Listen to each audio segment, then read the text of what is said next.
Hi Scorpio, welcome to a special reading to see out the end of the year. So I'm going to call these Goodbye 2022. They'll last between now, which is middle of November, all the way through to the end of December. If I can get some weekly readings in between now and then I will, but I've got some health issues, I've got some work issues, so it's going to be a bit tight for that, so I don't want to promise anything. But let's do this special reading. So I've got you a White Light Oracle card, a Spirit Animal Oracle card, and an Unremarkable Oracle card. I'll clarify with the Black Violet Tarot as I normally do. And we'll do a slightly bigger read. We'll do a 9-card read. And we start off with 10 of Pentacles, generational wealth, health, stability. And then we have the Page of Cups, Ace of Wands, the Fool. Love to see that. Love to see the Fool anywhere in the world. This is looking so far so good, Scorpio. And there, Judgment is pointing at Grasshopper. And then that one, and that one. The magnetic card, the Queen of Wands, that is, you know, when you go to a party and someone's holding court and you're like, wow, she's amazing or he's amazing. That's that energy. It's lovely, magnetic, flirtatious. It's a gentle energy. It's a what's the word? It's peacock energy. But it's like, oh, me looking good in this dress. Oh, it's just this whole thing I just put on, you know. They're not sort of showing off, but equally it's like, wow, damn, they look fine. Yeah. So we'll do these 3 cards at the end. Let's get into the reading for you. We start off with the Knight of Cups. He's got ridiculous armor on. It's not going to protect him from anything. He's got a visor that covers his eyes so he can't see anything. But he doesn't have to, because he's living in the world of dreams and imagination, and this is you. You're thinking about what next year is going to look like, or you're thinking about what the end of this year is going to look like. The readings so far haven't really bled into 2023. That's deliberate because I want to do readings in December for 2023. So I don't want to kind of go over the ground twice. So think of these as these finish in December the 31st. And then we start on the 1st of January with a new set. But it could be that you are thinking a little bit further ahead. And why wouldn't you, you know? I'd be the same time. So, do we need a new job? What's 2023 going to look like? Where am I going to be? Who am I going to be with? And you've got the 2 here, the Pioneering card. This is a great card in this deck. Everyone else is clearly on planet Earth, and we're using these finite resources maybe a little bit more than we should. But you're thinking ahead. You're coming up with either different ways to use energy. Maybe we're on a different planet, but you're literally, you're not streets ahead. You're planets ahead in terms of where you are with the planning on this. So it's a Pioneering card. It's about, I've got one wand in the ground ready to, that's already working and planting roots, and I've got the other one in my hand ready to go. So it's a card of sort of setting the groundwork in place and ready for that. And then you've got the World card. The World card is all about leveling up. It's the last card that the Fool meets. Excuse me, just grab a drink. Is the last card in the Major Arcana that the Fool meets. And basically, you know, she kind of asks him the question, you know, have you learned from your experiences? And if he has, he although he goes back around and has them again, he does actually level up. Just think about it in a game. You know, you start off as a level 1 wizard. You can't go up against a dragon, you'll get killed.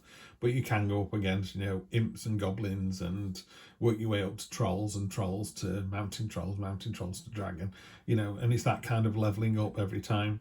So what's happening is the World card is a portal, and it's inviting you to step through and go, ta-da, I've done that. Now it's time for me to level up and go on to the next thing. In the middle row, you got the 5 of Wands, the 10 of Pentacles, and the 7 of Wands. The 5 of Wands could be some new young books. It could be you're being challenged. Threatened's not the right word at all. This is more of a fun. The people at work who are kind of going, you're not as cutting edge as you think you are, or you're not as fast as you think you are. It could be in a relationship, you know, your partner's turning heads, and why wouldn't they? You know, they're going out with you, they must be gorgeous. You know, they're turning heads, and you know, people get heads turned, and it's just a matter of going, no, I'm all right, thank you. I'm with Billy O'Ear, and I'm quite happy. But there's a certain sense of, you know, you're the Gandalf staff in the middle, you're not going anywhere, and the other sticks are breaking against you, But it is a bit wearing, and there is a bit of jibing going on. It's a learning exercise. It's a little bit challenging, maybe, like I say, at work.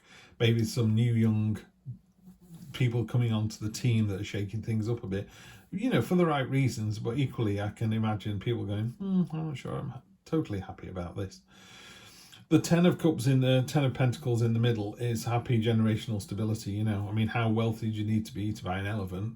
And how super wealthy do you need to be to buy a white elephant? So it's that kind of, in the Rider-Waite deck, you're inside the castle walls. So throughout the Rider-Waite deck, there's a castle on the hill. It's always supposed to be your most treasured dream achievement, you know, the most difficult one that you're hoping to achieve.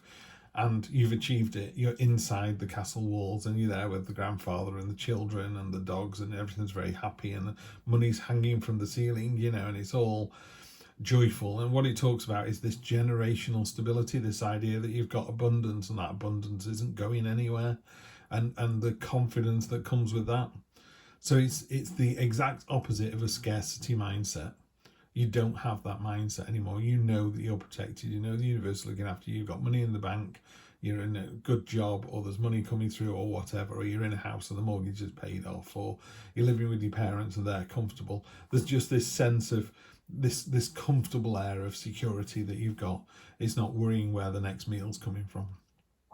Down at the bottom, you've got the 7 of Wands. And this is, I call it the lighthouse card. You know, you got all these other sticks that are sort of bashing against you, and you're the one in the middle, and you're flashing out the same message all the time, which is, you know, come this way, come this way, come this way. You know, you're giving people a safe way into port, and regardless whether the sea is as smooth as glass or whether it's the biggest storm in the history of mankind, the lighthouse doesn't move. It just carries on doing what it's doing. Yeah. And that's your role in this. Your role is to be the unwavering, immovable, solid, reliable, dependable lighthouse you've always been. Yeah. People don't want to see you wobble and fail. They just want to see you sit there every day going, this is the way, this is the way, this is the way. In your final row, you've got the Ace of Wands, the Judgment card, and the Fool card, which is a really nice set of cards. The Ace of Wands is a new adventure with real passion, enthusiasm, and creativity. If it is in a creative field, it's really going to work. And you can argue what a creative field is. I would say a mechanic is creative. You know, they've still got to make that thing work. I wouldn't know one end of a car to another. They would probably say, I'm not very creative because I'm just changing the big end. There you go. I know there's a big end on a car. They're just changing the big end. I'm like, yeah, but you know where it is. I wouldn't even know which part it was, or how it comes apart, or how you fix it, or how you buy another one. You know, so there's a creative process in everything we do.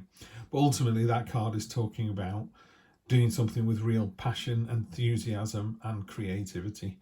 Judgment card, she's pointing to the grasshopper card, so we'll take a deep dive into that when we have a look at it in a minute.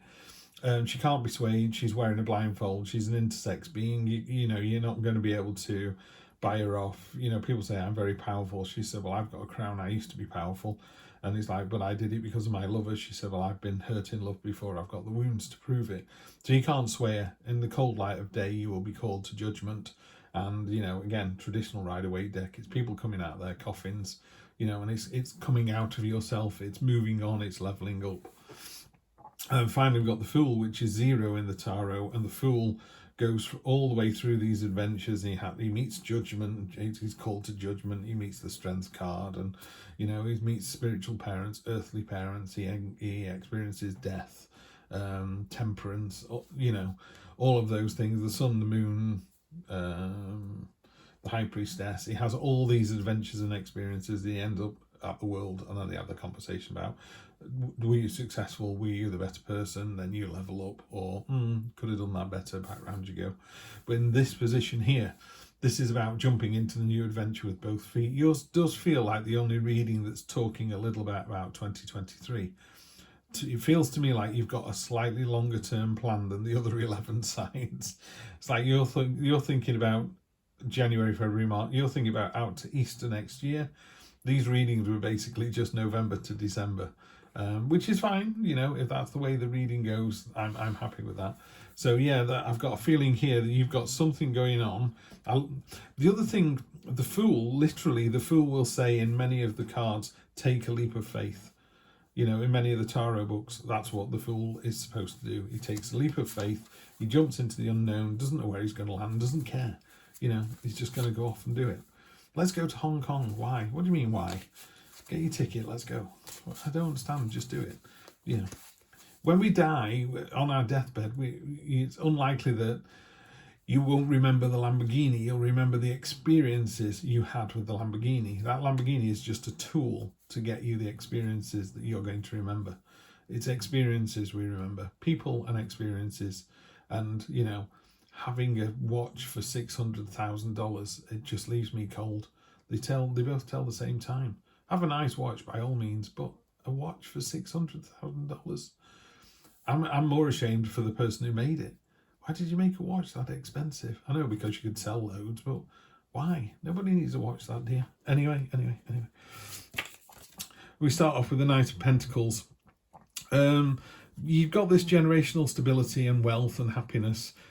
It's a bit sort of, man, I'm going to hang on to it. You know, you don't need to do that. You know, money's for spending, sharing and investing and growing. If you have a bag of money and you just bury it at the bottom of a well and then you die, there's just money in a bag at the bottom of a well. The Knight of Pentacles can be a little bit sluggish, a bit steadfast, a bit sort of belt and braces. You don't need to do that. You've got plenty. And you've got plenty. It doesn't have to be money. It can be love. It can be power. It can be standing in the community. You know, you'd like, I used to be the mayor, so I'm going to hang on to the mayoral chain. It's like, no, give it away. And if no one recognises you, it doesn't matter. If everybody recognises you, it doesn't matter either. Queen of Swords, she's been hurt before. She's going to be hurt again. She's happy to transform. She's happy to learn from her mistakes. The important thing with the Queen of Swords is just that, you know, she's been hurt in love, particularly in love, but she's been hurt before, and she's prepared to go out and do it all over again, better this time, you know, to level up and do it right this time. But, you know, some people go, well, I went out with someone for 20 years and then they dumped me, so now I stay in every night. Well, you're letting them win. You need to go out and live your life and start all over again. Six of Pentacles, this has come up a lot. When you have this new fantastic creative idea, make sure that you share the knowledge, share the wonder, share the experience with someone else, you know, and I think it'll work. It'll be more successful when you do. I'm not saying you give your patent away, by the way. If you've got some fantastic idea about a new app that's going to change the way we drive cars, by all means, keep that a secret till it's ready to go.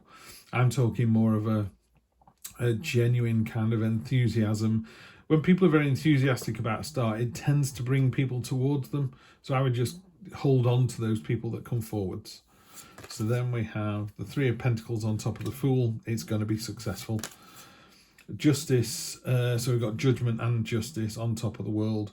The World card is a really good example of this. When you go there, this person here could be an intersex being. We don't really know what it is. They would say to me, have you been a good father? And I would say, in the cold light of day, yes, I have. You know, Justice comes in and goes, well, we've got evidence here. Let's just go through that. And in the cold light of day, they'll go, well, you did this, this, and this. I think I'd come out okay, by the way. You know, I think one of the things that psychologists always say to people is, you've been good enough. And I think at the bare minimum, I've been good enough. Temperance on top here. That's a lovely card. I love the way she's nailed this. Temperance is about finding the balance between one donut and 6 donuts being too many. You know, the devil would encourage you to eat more and more donuts. Temperance might go, you're absolutely starving, so you've just bolted 2 donuts. If you're still hungry, maybe we go and find something that's not quite so sugary and snack-like, you know. So that's what temperance is about, is finding the balance. So she's just nailed it on that card, a tightrope. Inspired. On top of the Judgment card, you got the Burden card, the 10. It's almost over. You're almost there, yeah? In the more traditional Rider-Waite, you can actually see the destination is just here. So it's literally like 200 yards away. And also the sticks are much heavier and more cumbersome. This one feels like she's just walking around with a bag of sticks on her back. It's not my favourite card, this one, for explaining that. But normally it is a burden card, and it's like, oh, I feel absolutely worn down by this. Don't be. You're almost home. You've almost succeeded.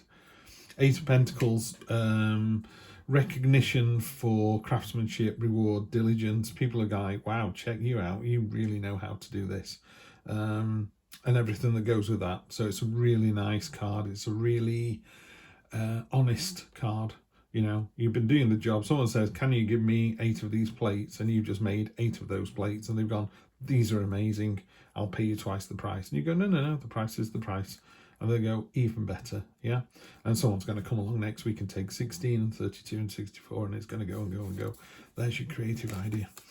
The Lover's on top of the 2 here, so the Pioneering card. So we're talking about, you know, you moving on to the next big thing, maybe. Knight of Swords on the base there. It's not really giving me anything I don't already know. The Lovers is saying that when you do this kind of, I've got one iron in the fire, I'm about to put another iron in the fire. There's going to be some conversation about that. You know, someone's going to challenge you on this new idea, by the way. Not in a negative way. They're just going to go, are you sure you've thought about this? Can you carry on paying the rent? Can you carry on paying the mortgage? Don't forget the kids need new shoes for September, for spring, you know, all that kind of stuff.